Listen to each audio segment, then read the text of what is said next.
We're building screenless AI native phones for kids. So how do you keep kids connected to their loved ones safely? How do you keep kids connected to the future, like AI? And how do you deliver all of that in a very kid centric design and method? Looks like that. Once a hardware founder, always a hardware founder.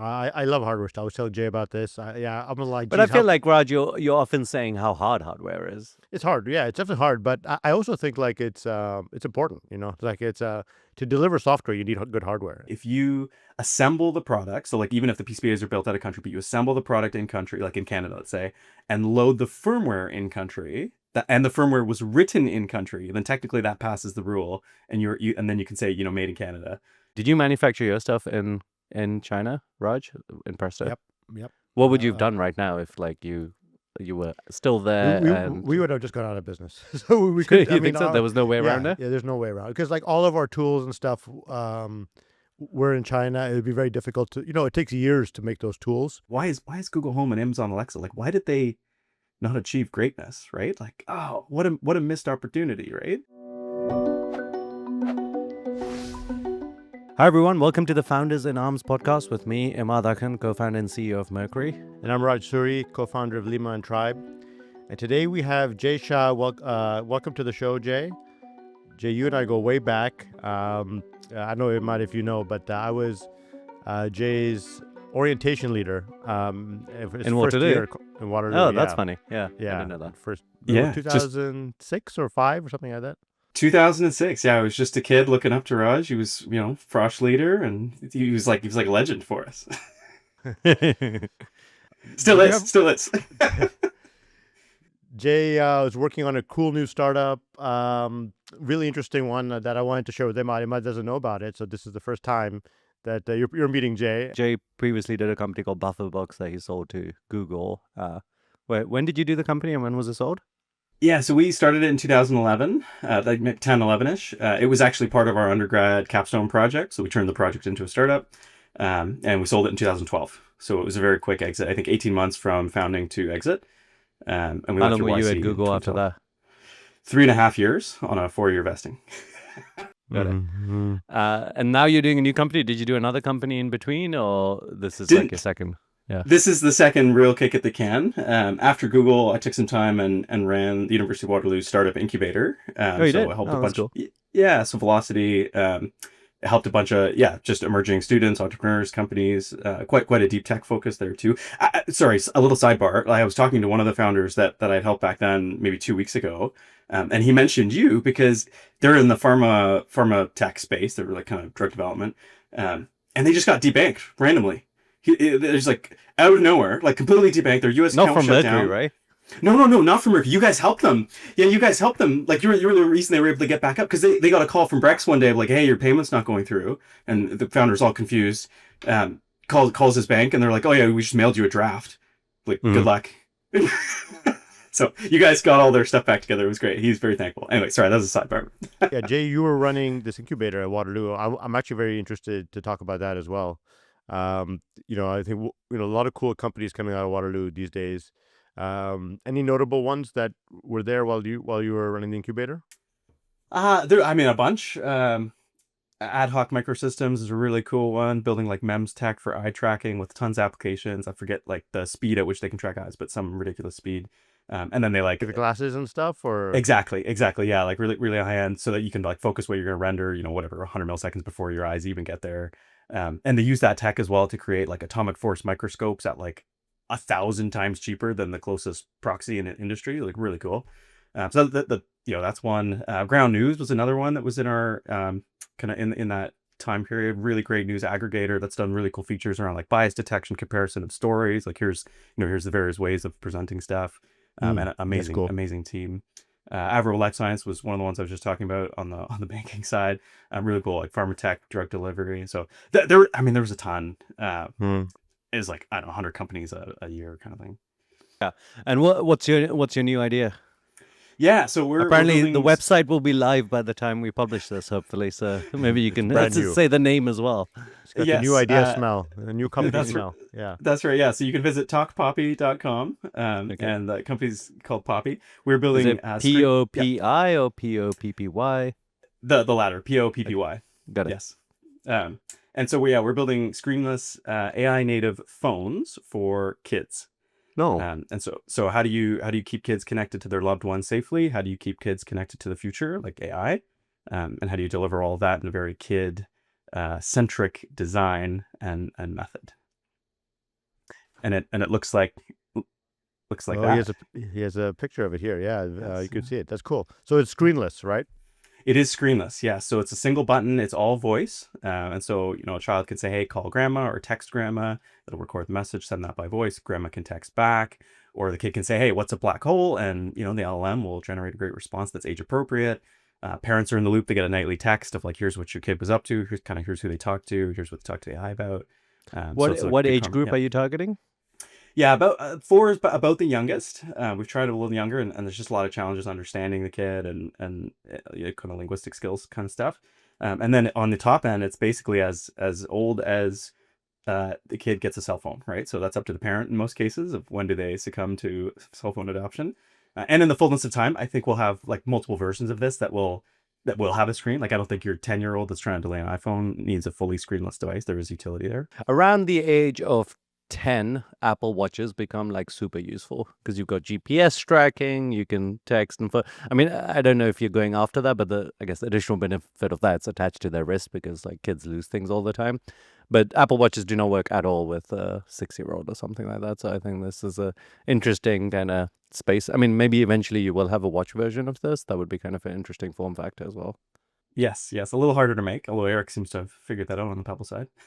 Yeah, yeah. Is it harder to make? I mean, to make it loud just enough? hard.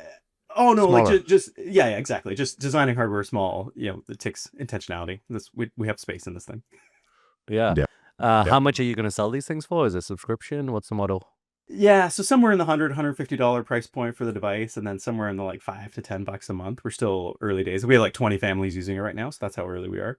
Yeah, this is so But cool. those I mean, yeah, I would get this instantly. I like this. It's almost a no-brainer. I have an 8-year-old, and I think she would love to just send me stupid messages. You know what's go? Do you have to hold down the button, or when you press it, can you let it go for a bit? Yeah, so it's push to talk like a walkie-talkie. For recording messages, you don't have to hold it down, just so that the kid's not like constantly holding it down. But primarily the modality is push I to really talk. like the ChatGPT has this like back and forth thing that like I can just leave with my daughter and they talk back and forth.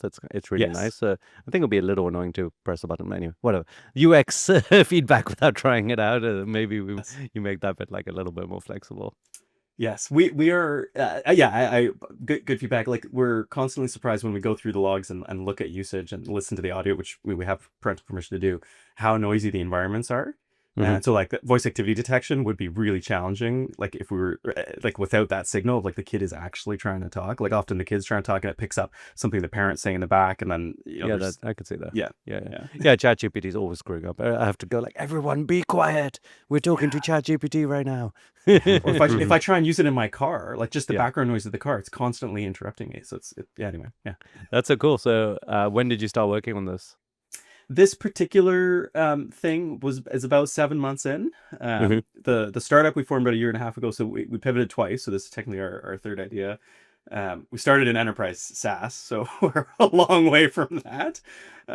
But feeling really jazzed about this particular direction and idea, and the feedback we're getting from the users is awesome. So it feels really good, and to be back in hardware, like that's my roots.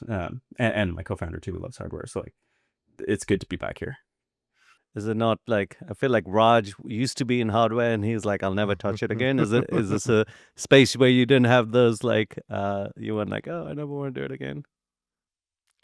No. Once a hardware founder, always a hardware founder. I love hardware stuff. I was telling you really? about this. Yeah, Well, I'm why like, aren't you geez, doing anything in hardware? No. I mean, right now, just the chat stuff. I think we have a compelling, roadmap. But I feel ahead, like so, Raj, yeah. you're often saying how hard hardware is. I It's hard, guess. yeah. It's definitely hard, but I also think like it's important. Like it's to deliver software, you need good hardware, and in some cases, like for kids, I think this is a perfect application because for kids, they don't have access to software without a screen in most cases, and like screen time is very controversial. But this was not going to be controversial, so this is going to be something that parents will probably encourage their kids to use. So I think that yeah. Yes, I think that form factor too, like the fact that screens are the prevalent technology portal for kids, causes like design choices and business model choices that lead to the screen time metric being the biggest thing for the makers of that software, and then that leads to the ad model, and that leads to addiction, and then you lose the purity of what you're trying to deliver for the kid. So like I think actually the hardware change here is foundational to being able to deliver like a pure experience for the kid, where we're like, we don't want you to use this thing 3 hours a day, right? We want you to like send a message of love to grandma, answer your questions, and then get back to being like in your childhood, like not taken out of that, but like screens do. Was there any lessons from your previous hardware startup that you applied to this one, Jay? Like, was there like things you were like, oh, I'll definitely not touch this, or I'll do more of this? Um, not exactly. No, like BufferBox was like more of like platform technology, like literally big metal lockers and hmm train stations and stuff. So very different than like consumer hardware. Um, I do think like what your point about hardware is hard, and having gone through it once, knowing that we're just embracing that, like yes, we're gonna have supply chain things and inventory and have to deal with tariffs and shipping stuff, right? Like even like when I came to San Francisco last week and I brought some demo units with me, even just like labeling the devices so they don't get seized at customs because they're not commercial products for resale and they're not UL certified yet, right? It's like okay, like with BufferBox, we almost got one of our units stopped at the border. Actually, for YC demo day, they almost didn't let it through, so we couldn't bring it down yeah, no. I guess you're not manufacturing them in China? Oh, I. At the scale we're at now, you're looking at the manufacturer right now. It's me in my basement. I have made all the devices so far. Presumably But most of the components are coming from China, though, right? yeah, like PCB and stuff. But we can like nothing that can't be done in China, right? So I think for our next batch, we'll certainly do it in North America, or we will strive to. There's nothing we're doing that can't be done here. Actually, funnily, you're importing into Canada, so when you bring it into America, it's actually you don't get hit by the tariffs. Like the last what's true. the technical term? The last place of substantial transformation is like the jargon for that. So I don't know if we would meet that with what kind of the units we built to date. I don't think we would meet that as a Canadian origin product. I think as soon as we switch the PCBA to be made in Canada, then absolutely we would meet that. Yeah. No, that's interesting. Who sets those rules? Like, what is enough transformation? It's literally legally defined. Like the country's legally defined that. Yeah. So for example, like I don't quote me on this, but I was talking to another hardware founder who was like, if you assemble the product, so like even if the PCBAs are built out of country, but you assemble the product in country, like in Canada, let's say, and load the firmware in country, and the firmware was written in country, then technically that passes the rule, and and then you can say made in Canada. Even though the PCBAs were made in China or whatever, right? And so like, interesting. these are legally defined concepts, and certainly they could be changed. So actually, like you would have continued to make this PCBA in China, but because of the tariffs, you could now make it in Canada.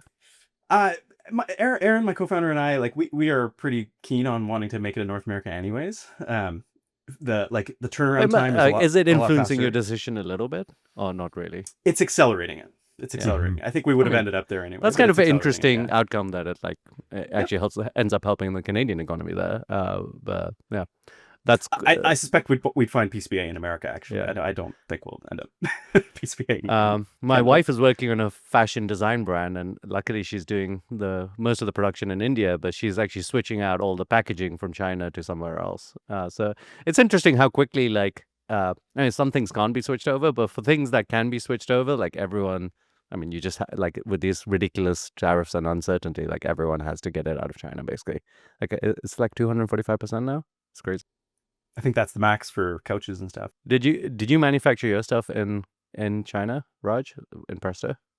What would you have done right now if like you were still there? We would have just gone out of business. So we could. You think so? There was no way around it. Yeah, there's no way around because like all of our tools and stuff were in China. It would be very difficult to it takes years to make those tools, like the tools to like make the unique ID industrial design of the hardware. It's very hard to move those tools. People, and then you have a very like intricate like manufacturing line. So once you've set up in China, it's hard to move. It won't happen easily. So if this thing But just right now, suddenly like came, I mean, but right now you don't know how long these tariffs will stay for, right? So what would you do? You just like pause things and like go into like do some riffs and go into like some sort of like wait and see mode because the first thing you start to do is try to increase prices on the on your customers. So see if they would pay for it. And we did that. We were manufacturing in 2018, 2019, and we passed the cost on to our customers. You're like, hey, tariffs, guys, sorry, It's a That was 20% tariff. 20%, right? Yeah. And we increased the prices during the contract negotiations. I remember those meetings. Like, oh yeah, guys, sorry, Trump put these tariffs on. Most of our customers were Trump voters, so it was interesting to see their reaction to it. Because restaurant chains are very pro-Republican in general. And so they all had to pay more for that. But Sure. But like yeah, 245%, it's like basically a blockade rather yeah, than yeah, rather than yeah, a tariff. It's like totally. And I don't. who's No one gonna would have accept margins it. to absorb that? Yeah. People would just say, "I'll wait for Trump to leave office before I buy this product." So like that's what they would say. Raj, on the business model for Presto, was there, like, when you think about LTV of the customer, and I assume most of that was in the recurring like software sale, could you have absorbed that 200%, and still made it work? No, not in our case. I mean, it we did. I mean, we sold it as a package deal, so it's like, say, I think I remember at the time it was like 30 to 40K per restaurant for a 3-year contract. And so and the cost was roughly half of that. The hardware cost was roughly half of that. So and then the software was roughly half, which is, I think, typical for a hardware software product. Even the iPhone, I think, is like 50% margins. So if you double the cost of the hardware, without increasing price, you can't have a business. Even if you increase the price of the hardware 50%, yeah, you're Right. basically out of luck. So, because customers won't absorb probably more than 20% increase. So, I think this was going to put many companies out of business who can't move their supply chains. And I think many, I've been reading, on Twitter that many companies have just discontinued products from China. So there, and I've seen today I was buying clothes for my boy, buying clothes like hoodies on Amazon, and I saw many of the hoodies that we normally buy are like basically sold out, and like they're not, you can't buy kids clothes anymore. People are just discontinuing the products. They're just I not. mean, there must be some people who are just like, okay, let's jack up the price because there's no competition right now. Yeah. So that's gonna happen, but there's a lot of fallout yet to come. I think we're just at the beginning of this. I mean, it's only been a week or two, right? So, Yeah. So Jay, how do you think about, like, I guess people are always saying, oh, hardware startups are a bad idea, consumer startups are a bad idea. You're doing both of them. Like, do you care about it being a bad idea, or do you feel like kind of your version of it like overcomes some of the objections people might have? I guess I can go lay out some of the objections if useful, but it's normally like, yeah, the inventory stuff, hard to scale, hard to acquire customers, easy to get competition, like that kind of stuff. Yeah, I think all of that is totally fair. It's also like an empty sandbox because no one's playing in it. Mm-hmm. Right, or like relative to building software applications, right? So if AI is eating software and that's becoming largely commoditized, like, where is alpha? Like, where do you get unique lift? And so I see that as a huge opportunity. So, like, yes, it's harder, but it's also like ripe for opportunity. Like, to me, it's crazy that kid specific tech has not evolved beyond like VTech products or Leapfrog. Like, that really feels archaic technology when you think about what you and I and people that have adopted AI have access to every day. Mm-hmm.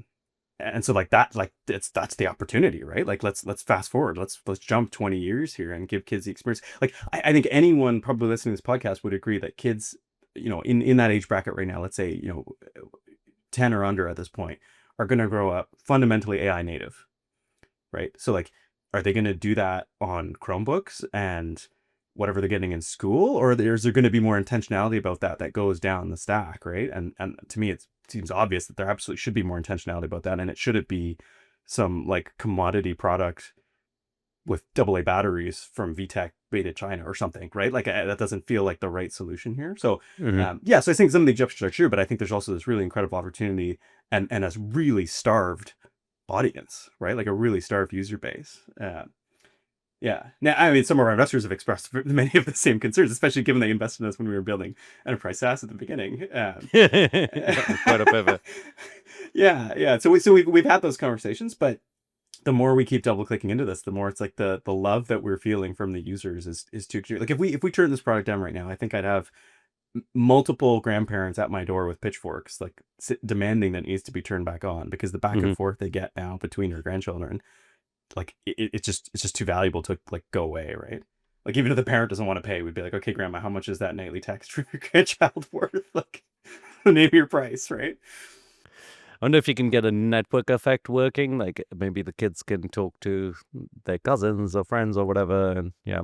100%. Part of our early deployments has been exactly that. Like we followed the family network. It's we now have one grandma that's got 5 grandchildren, like all talking to her now, and so she went Oh, that's so cool. from Yeah, literally yeah. zero, and now of course all those cousins can talk to each other too, and they do. So it's really, yeah, it is definitely really cool to see that. And then like kids in extracurricular activities are now asking like, how do I get one of those? Because I want to talk to my friend as well. So I definitely think there is very similar to like, the mid 2000s messaging apps like Kik and whatever, where like they just kind of spread like wildfire. I think the key with both consumer and hardware is like you want some sort of network effect so it spreads without like high cost, and you want the hardware to be like pretty commodity and have most of the intelligence in the software. Like it sounds like the hardware is like basically Wi-Fi mic and speaker. And I think if the software has the intelligence, like it's harder to compete because there's not that many people that can build great hardware and great software. Yeah, exactly agreed. Yeah, this is a thin client, so there's the magic is not in the hardware. That's just enabling the experience. Yeah. I think there's going to be a few keys, right? There's, I think you need to have great design hardware. Like it's like you should have a personality. Like I was talking to Jay about this, and so it should feel like a product that kids want to use and parents want their kids to use. And then yeah, you need really good like cloud tools and like tools on the other end. I think Jay, you mentioned telephony, right? So like it connects to the grandparents phones seamlessly and very easy to use interface. There's And no then app. Like the grandparent sees this as a cell phone number from their perspective. Right? oh, so they just see it as a text. They literally get an MMS with a voice attachment. They play it. They hear their grandchild's voice. They reply back with a voice message. So like, Oh, to that's so cool. Yeah. to onboard the grandparent, it's like, oh, your grandchild has a phone number now. Like, there's no sign-ins. There's no like. It just works, right? Yeah, Like, yeah, yeah. yeah. That's a great idea. Yeah. I have 2 suggestions for you.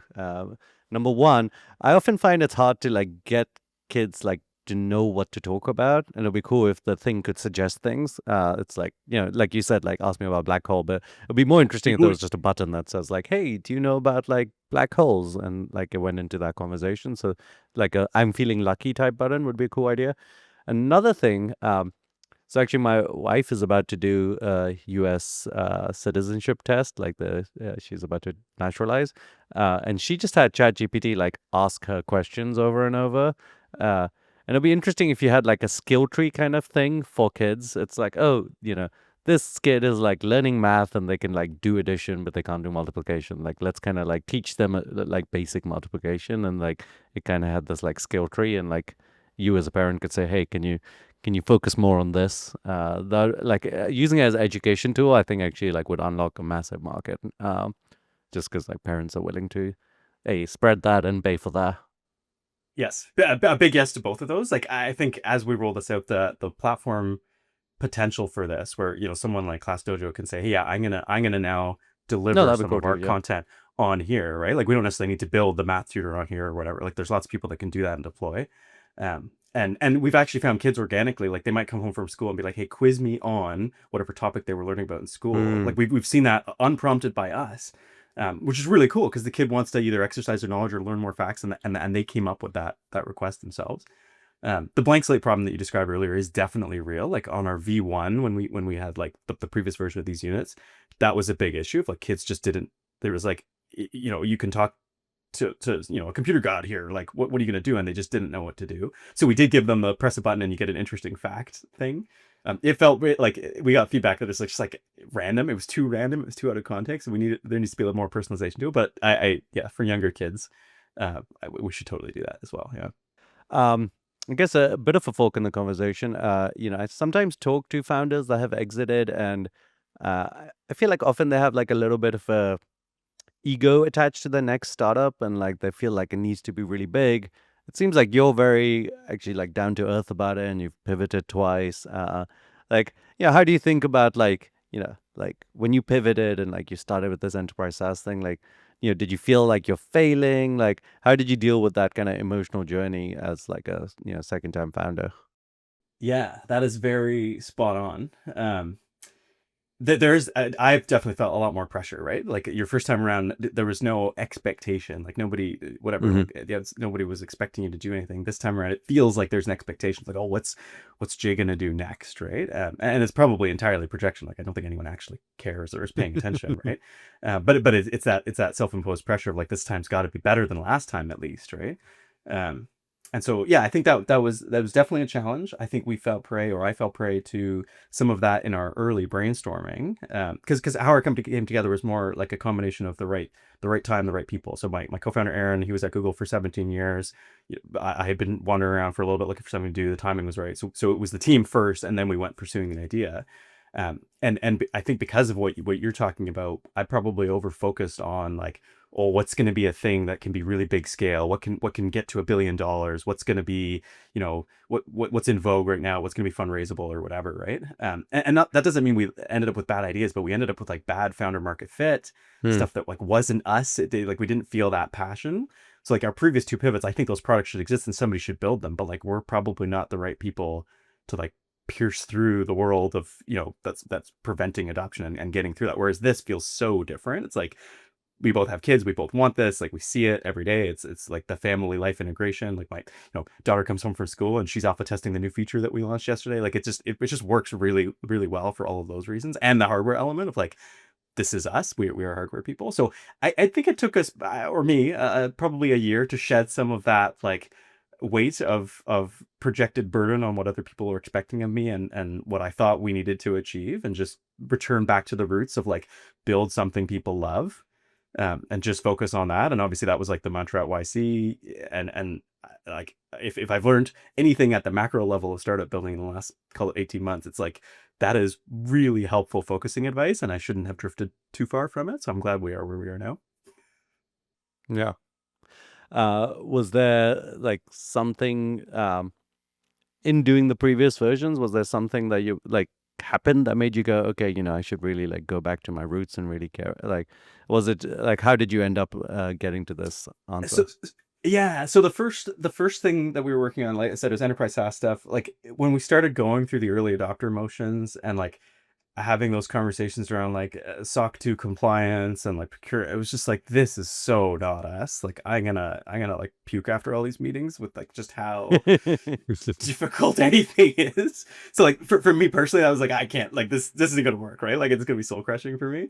And then there was some other stuff that happened in the market that made sense that we should pivot. The second time around was fun. Like it was different. It was, so we were building consumer software that it was a voice agent that you'd upload a bill to. So say like a Verizon bill, and then our agent would call Verizon on your behalf and negotiate a better rate. It'd say like, hey, I'm gonna switch to whatever. Like, and in Canada in particular, because we have like essentially a monopoly of telcos, there's so much margin to extract from telcos. And so it really scratched our inner rebellion, like inside of us, and so it was working. In a couple months, we saved our users like 100 grand. We were taking like 20-30% cut. Um, but that one was like, okay, this isn't going to scale. Like that, like we're in an adversarial by design relationship where the other party can just choose a different business process, and our business is dead. Hmm. And we can literally can't control that. So like I think that was the exposure of like, okay, here's all the really cool things we can do with voice AI, and then when we went back to the whiteboard and said what is really interesting to us, that voice AI connection into kids tech and kids exposure and kids adoption was what kind of where we got hooked. Yeah. And I think one thing, Immad, a lot of the hardware founders actually talk to each other about like hardware issues. So like Jay's very well connected with Eric Michikowski, who's going to be on the podcast soon, scheduling him, who worked on Pebble, and like we all talk also about like what can go wrong, what lessons to learn. Hardware is always going to be hard, but there's always I think people who work on hardware always have a passion for like getting it right the next time, and you know it is an interesting community actually of hardware founders. There is everyone talks to each other and learns from each other because everyone, it's hard. It's not, and the space is so big. Like if you get it right, like you really can benefit. Like the markets are massive, right? Um, and but I think Jay, what are some of the lessons you've learned just from like observing hardware over the last decade? You've seen the Pebble sort of issues, but there's a lot of other companies too. Yeah, like I think I don't think there's a better time to do hardware than now, right? Like the ability to iterate, the cost of prototype, like the capability you can have literally in your basement to build stuff. But It's incredible, right? what has improved the ability to iterate? Just even something as simple as how far 3D printers have come, right? So I can do like 10 enclosure designs in a week and have them in users' hands and have them testing. Like we iterated on this particular button maybe like 30 times before we settle on the right feel, the right texture, the right force.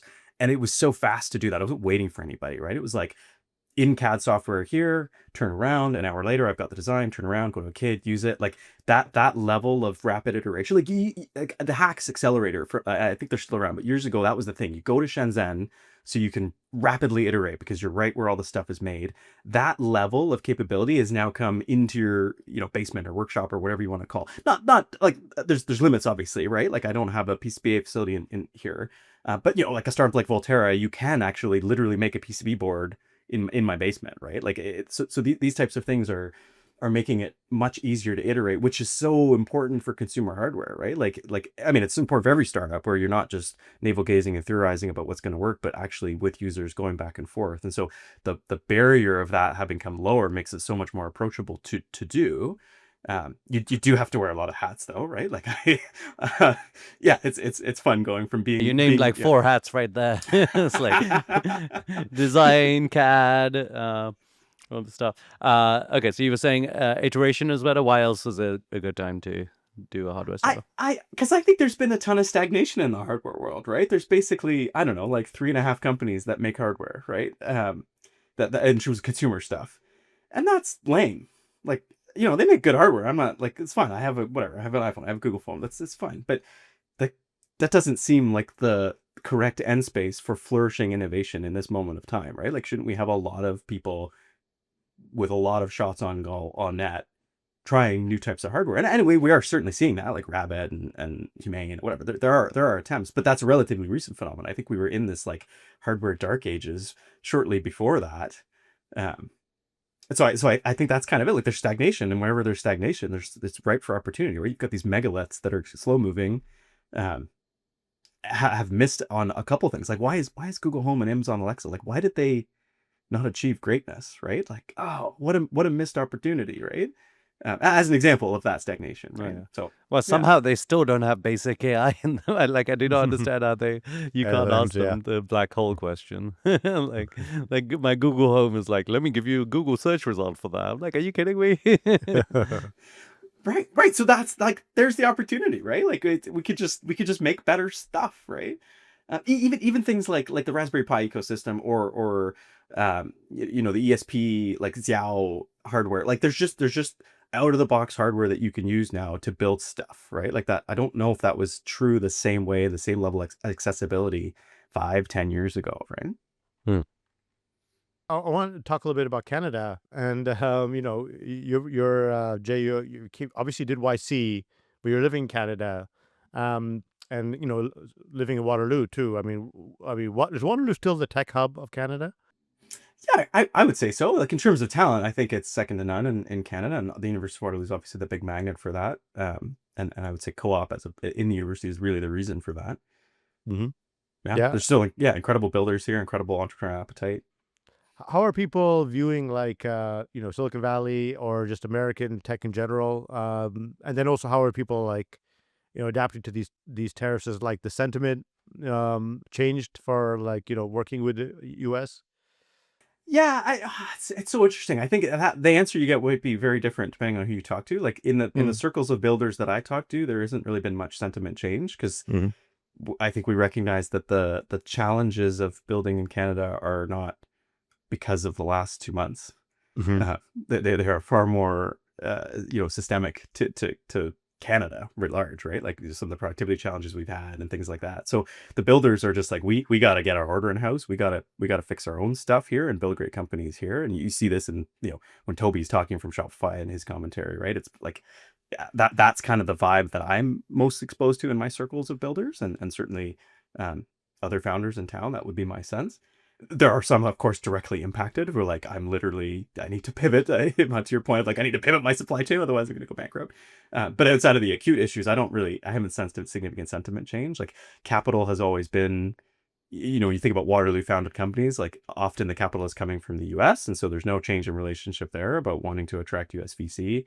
We do have some incredible Canadian VCs too that have arisen in the last couple of years. Garage Capital, Inovia, there's lots of other ones too. But yeah, I haven't sensed much of a sentiment change there too. I do think there's more, and we're in an election right now too, so everything's really polarized, lots of messaging. But I do think there's a broad acceptance that like we are not achieving our full potential in Canada, right? And like things need to change for us to do that. There's robust debate about what things need to change, but I think there's broad acceptance that like we gotta do things differently. What And is yeah. sorry, without going into like Canada politics, but I'm not that familiar with Canada. What are the, I don't know, top 3 things that are going wrong that people think need to change? Well, like at the macro level, like GDP growth per capita has been basically flat for 10 years, right? And so like I think people are feeling that literally when they look at their wealth and their purchasing power. Our dollar is really bad. It hasn't been as bad in 15 years relative to the US dollar or longer or whatever. Maybe not quite that long, but it's noticeably bad right now. And so I think that's the acute feeling of like, ooh, we are not doing well from Yeah. a prosperity perspective. Yeah, the attribution to that I think is many, right? Like we have an energy sector here that is the single biggest export for the country that has been under a lot of pressure from regulation and from trying to limit Canada's carbon impact and stuff like that. So I think there's been a ton of pressure on the single biggest export market, which is of course going to have ripple effects throughout the country. I think from a technology perspective, there's been a ton of let's call it early exports of successes where you have really promising companies that end up then in the States for the rest of their scaling journey. And so you don't see the domestic accrual of all the wealth and prosperity that you might otherwise see. And I that's think the that full is like stack a right now. major problem with Canada, right? There's this big country next door that's like continuously sucking talent. That seems like actually quite. I mean, Raj is from Canada as well, and there's tons of like great YC entrepreneurs and well, just all entrepreneurs that Gary like Tan come from actually is Canada. also born in Canada. Oh, he's Yeah. Canadian as Winnipeg. well. Yeah. Yeah. Yeah. We're Yeah. everywhere. Yeah. I mean, I guess that happens between U.S. states as well, right? Like the best entrepreneurs from Alabama don't stay in Alabama, but it's even worse when there's in the same country. Yeah, Yeah. it's much easier for Canadians to come here. Yeah, I think we punch way above our weight in terms of quality of output and all of that stuff. It's the domestic retention that's kind of the challenge, domestic scaling, and again, at least in the builder communities that I'm in, like that's widely recognized. Like everyone here is very energized. Why didn't you move, Jay? Like, did you not feel the temptation? Yeah, that one's it's quite personal. Like so when Google acquired our company, it was early in the journey, right? And Google acquired BufferBox on kind of the vision of limitless capital to execute the vision we had. So very attractive of like, wow, that sounds great, right? And they were sincere, but as a company, they have like ADD hardcore. And so like, 6 months later, it was like, we're doing something else now. And so our product was shut down like a year post acquisition. And that like at the time that was like crushing. Like I felt like really shitty about that. And so through working at Google, like there was a pull to move to Mountain View or Bay Area writ large. And then my very, 22-year-old, 23-year-old emotional reaction was like, I'm not moving for a company that killed my baby, right? Like, absolutely not. So, like, if I'm being totally honest, that's why I didn't move at the time. Did lots of trips back and forth, but never relocated. And then the inertia of life, I think, has just been a big part of it, right? Like, we've had kids here. My wife has a health clinic. She's opening another one. My daughter's grandparents are here. Like, they're close.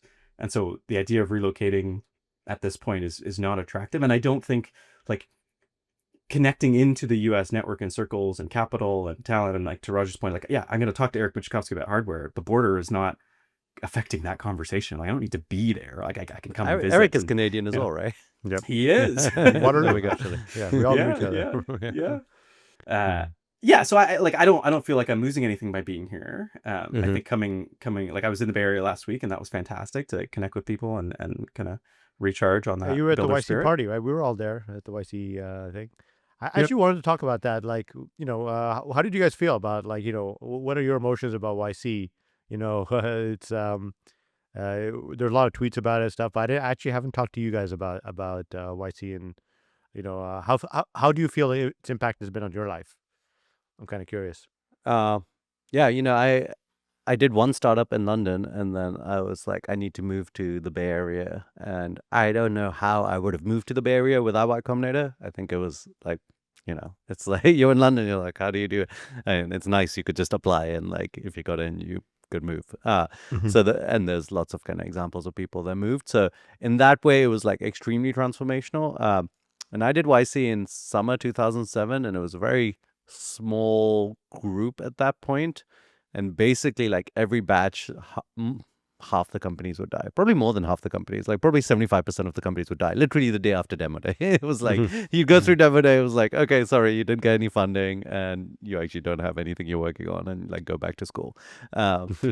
So the people that survived had this like extreme, like it wasn't that many people. It was like 5 or 6 founders per batch that were like still around, and we'd all live in San Francisco. And actually, there was back then there was this like Crystal Towers. It's in North Beach. It was like a building that like not all of them, but like a lot of us lived. And because we lived there, we would like collect more people to visit us and stuff.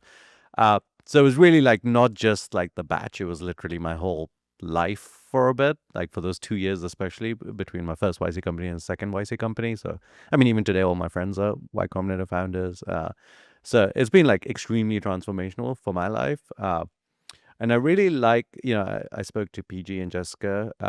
I just feel like they did it for like great reasons. I mean, obviously they wanted it to be successful and make money, but I really think they wanted to help like entrepreneurs and help young people and like, figure out this like weird thing that is like startups. And I think they really actually like enable that for like thousands of people at this point. So, I'm extremely thankful for it.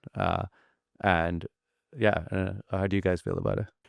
Yeah, I mean, like life changing would be the TLDR, right? Like I think without YC, we wouldn't have punched into the US networks the way that we did, right? Like so capital acceleration, even just being around our batch peers. Like I remember when we got in. So like we did the interview. I think they told us like we were accepted that day or something, and then there was an orientation maybe a couple days later, and just talking to our peers, like we felt so out of place. We are like, oh my god, we are the bumpkins from Canada, and there's everyone here from like Stanford, and they got a master's in this, and he's got a PhD in that, like, and we're just like undergrads that don't know anything. Like, so the forced up leveling, like just like we gotta make this work. Like I think that was really good for us in that stage. And like I don't think the acquisition would have happened without all of the kind of YC soup and investors at the table. Which in hindsight, maybe that would have been better. Like I would have liked to build BufferBox longer than 18 months. I think there's something there, but that's the side point. Yeah, so I think it's incredible. I think the thing I worry about most is that scale just kills the soul of everything sometimes. So like I hope that YC is the exception to that rule, and then I hope under amazing people like Gary and stuff that they can scale this and keep the soul and the purity of that mission that Immad, you're talking about, where like Jessica and Paul were just like trying to help entrepreneurs and trying to reduce the power of VCs and reduce bad behavior and like all that stuff. I hope that and so much more stays pure. What it is today is different from what it was when we did it. I Yeah. think for us, it was like a small group. Everyone's like really part of the community. You would never, at least there was a big black mark if you screwed over another YC company. And we were just talking about this. Like there was in the last batch, like someone literally said, like, I came up with this idea and one of my batchmates then copied it in my batch. And then after demo day, like launched something because like, you were being successful. Like this would never have happened back in the day. There was I like, didn't know that. and it's happened like multiple times. Like this is not like a one-off story. Like, sometimes 2 or man. 3 people will copy one of the successful companies in the batch. I mean, it did happen obviously before, but it was like very frowned upon. Like there was like some sort of social kind of blacklisting, whereas now it's like becoming so I think what it means to be YC is it has changed. It's like someone who did it earlier, like you can be nostalgic about how good it was, but it still works. I mean, I think the biggest thing they do is like, they can take a bumpkin from Canada, although you went to Waterloo, so not really a bumpkin. You take a bunch of people, you transform them, and they become like Silicon Valley darlings. And like, it's like a 3-month process of transformation. Like that arbitrage by itself is so powerful that it's like quite scalable as long as you're like still pretty selective and still the biggest brand that people apply to. But yeah, it loses some of the kind of small, unscaled kind of aspects to it. Yeah, I think that's exactly right. I mean, my thought was that this is like the best bet, the best and deepest bet on young talent, probably this side of the Renaissance. I don't know of any other like deep bet on like just betting on young people, young smart people, and just writing them a check. And really, I mean, there's more. There's emotional support. There's like there's like these office hours and stuff. But I think it's really just like giving young people a brand and some money and a structure to like be successful, um, and that sort of vote of confidence is what young people need, in many cases, But not to just young begin. people, right? Like I think the average age is like 32 or something like that. Is I it? think I mean, everyone I would wants say needs a word of confidence. under 40 is relatively young or Oh relatively yeah, inexperienced this people, is how right? we're defining young. Yeah, Yeah, yeah, as we become like 60-year-olds, we're like, oh yeah, those under under 50s, 60s, those yeah, young yeah. people. Exactly, yeah. Well, I mean, but most of it were 20-year-olds. I mean, at least in Yeah. our batches, right? Like, Well, it um, it kind of drifted older. yeah. And I think that's actually with AI, it's drifted down again.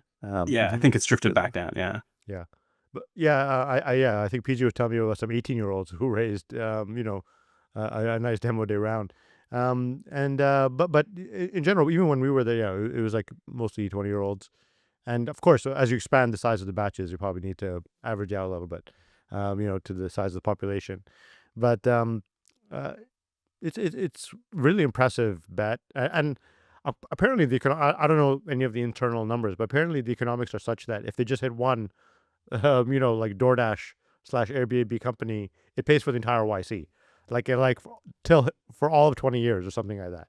It is like Oh it yeah, I returns. think the power laws are completely insane. I think Yeah, like all of YC, almost all of the value is like a bit of Stripe, Airbnb, Coinbase, and DoorDash. I think yeah, that's those four companies are like all the like yeah. 3,000 They're companies profitable thereafter. basically on those companies. Yeah. So Our batch alone had Coinbase, Instacart, Benchling, Class Dojo. Like Oh, that batch alone is you probably had the insane batch. Like your yeah, batch yeah, was yeah. actually the most insane. I think Summer like 12 is the 7 legendary yeah, batch. the It was legendary apparently batch. like the batch who broke things or something, right? It was one of the. yeah, because it was the biggest batch at the time, and the one after they ended up scaling down quite a bit because there was it just broke everything. Like there was no group partners; it was all just like one set of partners for everybody. I mean, it seems like that works though. They should break things more. Well, that was maybe the lesson they took away from it. It's like we should be bigger, and like because we will get more of these companies, right? So I do think like 2012 was a great time, and so like to be a startup, right? Like there was enough money and capital available, like cloud, mobile, so like all of these things were just like hitting its stride. So I think like for a long time actually, like 2016 onwards, it was kind of crappy to do. Like there wasn't any major trend that was pushing you forward, and like I guess AI is changing that. So it'll be interesting Do, to do you think do you think the 2012 vintage will be better than the current vintage? Like in terms of magnitude of Not opportunity? for YC. I think for YC the AI vintages were, but for VCs, I think the 2012 was better because like these AI valuations are insane, right? Like I mean, VC is not just about like the entry price does matter. Like if anything that does anything in AI becomes like worth so much money, and it's so competitive. Uh, YC is kind of different because they're still investing at like a cheap valuation, and they have this like they like things will win from this, and they don't need to necessarily even pick the winner. Like, they are investing in 5 or 6 things that do the same thing. So as long as people choose YC, they will get the $100 billion company here and there, and that would like pay for 10 batches or something. So I think YC will be good through it. But yeah, as an investor, I don't think it's a great time to be an AI investor. I mean, it's just out of control. looking back at 2012, I mean, was like 8 years of ZERP ahead, right? You have That's true. up until the pandemic, so you have relatively easy capital if you build a good business. The SaaS boom was kind of just getting underway. YC in our time used to be mostly consumer companies. I think Mhm. there's like a lot of Web 2.0, ideas. Basically, there was kind of like the main focus. But then nowadays it's hard to find any consumer companies in YC.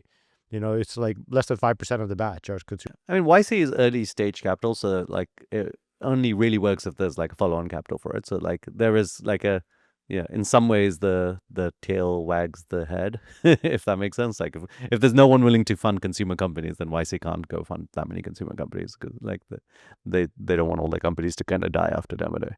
Yeah, this is one way where actually I've been trying to work with Gary on this is trying to help some YC companies, be self-sustainable by themselves and develop a culture around that, like so that you can actually be profitable at an early stage and you can grow and you can still have a good return for the early investors. But the YC model is very much how many, what's the best uptick evaluation, which is a typical VC model, right? Like, I mean, but we just discussed how like the $100 billion company pays for 10 years of YC or something. So like, why would they want, like, I mean, I guess unless you think they want it for the good of the world, but in terms of like actual returns, like it probably still makes sense to chase $100 billion companies.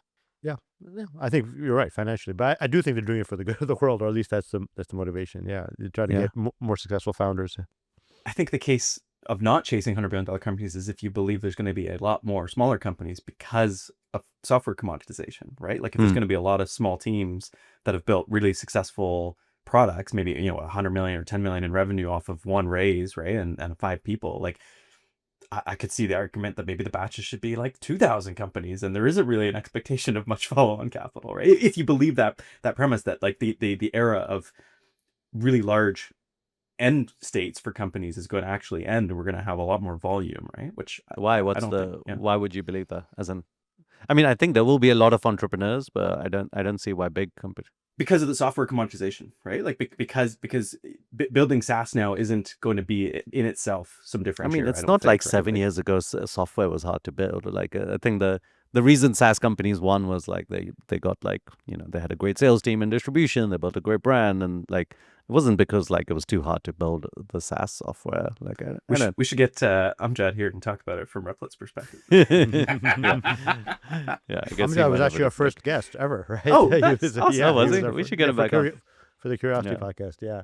I think both things will happen. Actually, I think there will be thousands and thousands of like small companies, and AI will be a massive enabler of that. And there will be even more $100 billion companies, because with AI, you're now like software is no longer limited to like just something in the cloud. Like it's like basically all parts of labor. So I think both things will happen personally. Jay, this has been great. Thank you for coming on short notice. Really appreciate it. And thank you for having me. And if anyone's interested in a screenless phone, talkpoppy.com. Is it going to be on waitlist, or anyone can just get it? Yeah, waitlist for now. Like our plan is to ship thousands of devices this year. So if you get on the waitlist, you will probably get one this year. But you don't know the distribution of this podcast, Jay.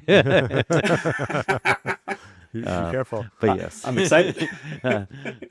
Make sure my name is on there first. Yeah. You make sure our names are on there. I've been trying to get. I was talking to Chris Best. He says he already has his test unit, right? Yes. He got his last week. Sanjay Dastur from Boosted Board got his last week. He was in our batch, so close connection. And Chris is Canadian, so that's the yeah. Is that what you're doing? Like, give it to successful founders first. Affirmative action. Canadians. This was awesome, Jay. Appreciate you joining. And yeah, if everyone can subscribe, leave us a review on all the channels, that will be awesome. And we'll see you next week. Thanks so much.